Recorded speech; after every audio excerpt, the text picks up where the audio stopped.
یا میرے آگے میں ایک مرتبہ پھر آپ کا خیر مقدم۔ سلمان صاحب، حاجی سیف اللہ صاحب نے بریک سے پہلے جانے سے پہلے کہا کہ جی وہ ریماؤنڈ ایک طرح کا کر دیا انہوں نے کچھ فیصلہ نہیں دیا اس طرح، تو کیا میں صرف ایک وضاحت کرنا چاہوں گا۔ حاجی صاحب نے فرمایا کہ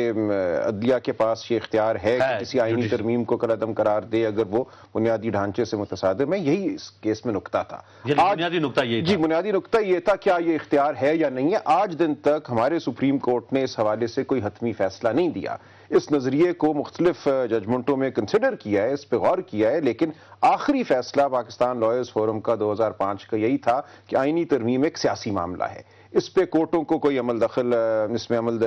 دخل دینے کا حق نہیں ہے۔ تو یہ اب اگر اس مقدمے میں فیصلہ آتا ہے کہ آئینی ترمیم کو بنیادی ڈھانچے کی بنیاد پہ کالعدم قرار دیا جا سکتا ہے تو ایک نئی بات ہوگی، لیکن آج کے فیصلے میں سپریم کورٹ نے اس عزم کا اظہار کیا ہے کہ ہم سے یہ فیصلہ نہ لو۔ اچھا اس میں ٹھیک ہے، لیکن رائے صاحب ظفر علی شاہ کو اگر کیس کو دیکھا جائے تو اس میں تو وہ چیزیں بھی یعنی آئین میں ترمیم کا اختیار سپریم کورٹ میں، تو کیا کبھی یہ معاملات بھی کھلے ہیں سپریم کورٹ کے کہ بھائی اس طرح کی جو ارشاد حسن خان صاحب نے جس طرح کے فیصلے دیے ہیں تو کورٹ ادھر کوئی جا سکتا ہے، اس مسئلے کو کھول سکتا ہے کوئی جا کے کہ وہ جو چیز مانگی بھی نہیں، آئین کا اختیار ایک ڈکٹیٹر کو دے دیا کہ آپ ترمیم کر کے 2002 کے الیکشن کرا لیں؟ دیکھیں وہ بات چونکہ پرانی ہو گئی ہے، لیکن جو بات ریلیونٹ ہے وہ یہ ہے نہیں، لیکن آپ جیسے اس پہ میں تھوڑا سا ایڈ کروں گا، شاید آپ ہی ہمیں بتا رہے تھے ایک موقع پر کہ بنیادی ڈھانچہ مثال کے طور پر انڈیا جب کسی آئینی ترمیم کے بارے میں بنیادی ڈھانچے کی بات کرتا ہے تو وہ کہتے ہیں جی آپ کا فلاں ترمیم یا قانون جو ہے وہ ہمارے سیکولرزم کے جعلی سچا جھوٹا جو بھی ہو اس کے متصادم ہے۔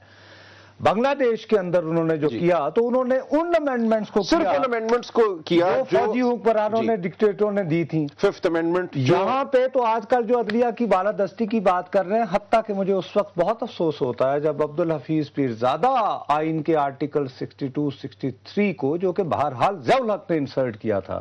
اور اسی طرح قرارداد مقاصد کو حصہ بنایا، پارلیمان نے تو نہیں بنایا تھا، انڈورس کیا تھا، تو اس کو کیسے دیکھتے ہیں؟ دیکھیں جی ہم نے تو بڑی واضح ایک بحث کی، ہماری انٹرونشن ایک اپلیکیشن تھی سینیٹر حاصل وزن جو عابد حسن منٹو اور دیگر چند افراد کی جانب سے، اور ہم نے یہی کہا کہ یہ بہت سے معاملے ایسے ہیں جن کو ہمیں نہیں کھولنا چاہیے۔ اگر آپ بنیادی ڈھانچے والے نظریے کو مانتے ہیں تو پھر 8ویں ترمیم کا کیا ہوگا، 17ویں ترمیم کا کیا ہوگا، شریعت کوڈ کا کیا ہوگا، آرٹیکل 2A قرارداد مقاصد کو جس کے ذریعے آئین کا حصہ بنایا گیا اس سب کا کیا ہوگا؟ کہ آپ پھر یہ بھی فیصلہ دیں گے کہ یہ تمام چیزیں بھی بنیادی ڈھانچے سے متصادم ہیں؟ لہٰذا ہماری کوشش یہی تھی کہ ملک میں جو ایک توازن کسی جھوٹا سچا ہمارے آئین میں پیدا ہوا ہے وقت گزرنے کے ساتھ، اس کو برقرار رکھا جائے اور پینڈوراز باکس نہ کھولا جائے۔ آپ نے بجا کہا بنگلہ دیش میں بنیادی ڈھانچے کے نظریے اسی کو میں اس طرح سے کر لوں کہ دنیا میں کیا باقی ممالک بھی ہیں، پوری دنیا کی پارلیمان ہے، وہاں پر ترمیم کا کیا اختیار ہماری طرح کا ہی ہے کہ اگر ہو جائے تو سپریم کورٹ میں چیلنج ہو جائے؟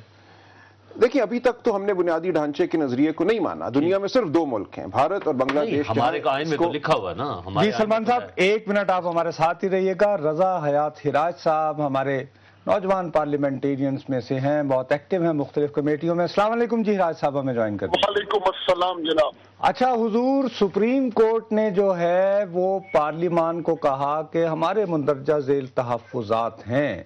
آپ ماشاءاللہ بہت ایکٹیو مختلف کمیٹیز میں ہیں۔ ہراج صاحب آپ بتائیے کہ اب کیا ایسی فضا ہے پارلیمان میں کہ کنسنسس ہو سکے اور ان تحفظات کو ایڈریس کیا جا سکے، یا کہ آپ لوگ ناکام رہیں گے پارلیمان؟ میرے خیال میں جو آج کی موجودہ صورتحال ہے، حکومت کو اچھی خاصی مشکلات ہوں گی ایک کنسنسس کریٹ کرنے میں پی ایم پی پی پی اور پی ایم ایل این کے حوالے سے۔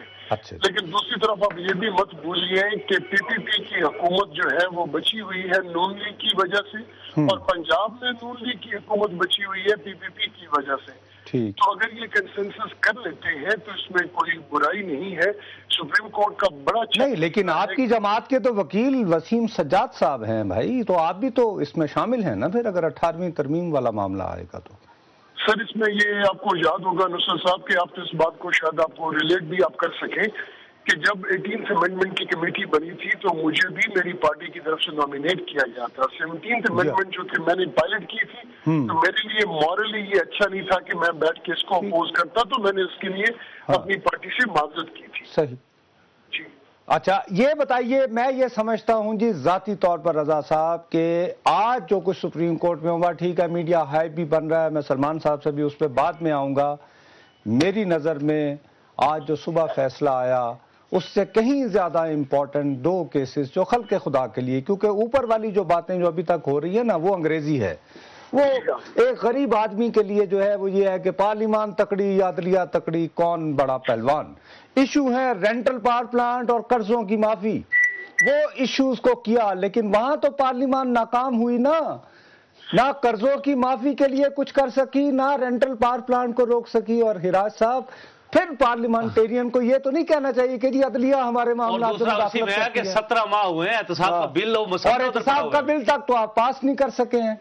اچھا میری گل سنیے، میں آپ کی دونوں باتوں کا جواب دیتا ہوں اور آپ کی دونوں باتوں کو میں اگر آپ اجازت دیں تو میں 2 منٹ میں سم اپ کر دوں۔ جی بالکل۔ اچھا پہلی بات تو یہ ہے کہ جی آپ کہہ رہے ہیں 17 ماہ 18 ماہ گزر گئے، میں کہتا ہوں جی آپ ذرا سے پیچھے جائیے، 18 ماہ سے تو یہ بل ہے نا انڈر ڈسکشن اور scrutiny with the steering committee. آپ مجھے یہ بتائیے کہ کیا 2.5 سالوں میں ملک میں کوئی کرپشن نہیں ہوئی جو اس حکومت میں ایک بھی ریفرنس نہیں بنا سکے کرپشن کا کسی کے خلاف؟ نہ پنجاب حکومت میں بنا ہے، نہ سندھ میں، نہ خیبر پختونخوا میں، نہ بلوچستان میں، نہ فیڈرل گورنمنٹ کی طرف سے۔ اس کا مطلب یہ ہوا کہ پاکستان میں کیا کرپشن ختم ہو گئی ہے؟ بالکل۔ اگر حکومت کی اگر کوئی ڈاکومنٹ دیکھا جائے تو حکومت تو بڑے کلین چٹ دے سکتی ہے کہ ہمارے دور میں ایک ریفرنس نہیں بنا۔ اس کا مطلب یہ ہے یا تو اس حکومت میں بہت اچھی گورننس ہے اور اتنی ٹرانسپیرنٹ ہے کہ کوئی کرپشن نہیں ہوئی، یا دوسرا مطلب یہ ہو سکتا ہے کہ اتنی کرپشن ہوئی کہ کسی کو نظر نہیں آئی۔ یہ تو ایک بات ہوگی جو آپ سب کو سوچنی چاہیے۔ دوسری بات یہ ہے نصرت صاحب اور منہاج صاحب، آپ کہتے ہیں رینٹل پاور، میں کہتا ہوں جی رینٹل پاور ہو یا قرضوں کی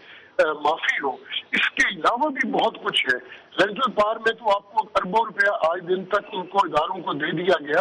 اور ان سے 1 ٹکے کا 1 میگا واٹ بھی ان سے یہ خرید نہ سکے، اگر خریدا بھی صحیح تو وہ اتنا ہائی کاسٹ میں جا کے خریدا کیونکہ کاسٹ آف پروڈکشن بڑھ گئی۔ آپ کے ایگریمنٹس تھے کہ آپ نے اتنے ایگریمنٹ میں آپ نے اتنا میگا واٹس لینے، انہوں نے جی اتنے ان کو تیل نہ سپلائی کر سکے، جو سرکولر ڈیٹ تھا جو کہ یہ ہمارے بھی الزام لگاتے تھے کہ ہم لوگ چھوڑ کے گئے، آج سرکولر ڈیٹ دیکھیے وہ 3 گنا بڑھ چکا ہے اور ملک میں لوڈ شیڈنگ ایک دن بھی یہ ایسا ثابت نہیں کر سکتی کہ انہوں نے ختم کی ہو۔ جی بہت بہت شکریہ حیات حراج صاحب۔ ہم جب بریک سے واپس آئیں گے نا سلمان صاحب تو میں آپ کو فرینکلی بات بتاؤں، میری بات کا برا نہ مانیے گا، آپ نے ظاہر ہے اس کی طرف سے پیش ہوئے تھے، میری دانش میں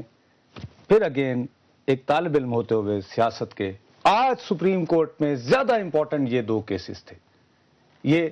آپ کے قرضوں والا معاملہ اور رینٹل پاور پلانٹ۔ اس پہ بھی بات کریں گے، لیکن ناظرین وقت ہے ایک بریک کا، بریک کے بعد پھر آپ کی خدمت میں حاضر ہوں۔